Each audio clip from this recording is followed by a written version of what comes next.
Ég set fund í bæjarstjórn, þetta er fundur númer 3508 og fyrir okkur líkur dagskrá í 4 liðum. Fyrsti liður á dagskrá, fjárhagsáætlun Akureyrarbæjar, viðauki til máls tekur bæjarfulltrúi Guðmundur Baldvin Guðmundsson.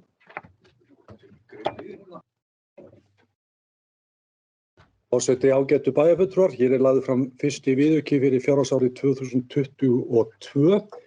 Viðaukinn aðallega vegna skipulagsbreytinga, en það voru gerðar hjá okkur skipulagsbreytingar á stjórnsýslunni núna áramótin og við erum að lagfæra fjárhagsáætlun til samræmis við það.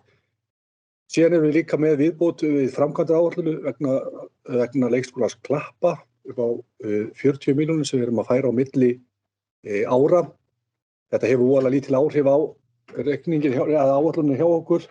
Við sjáum það að reksturinn breytist 500.000 sem aðalega vegna fjármagnskostnaðar og við sjáum líka að handbært fé lækkar 40 milljónir króna sem vegna þessara framkvæmda í Klöppum.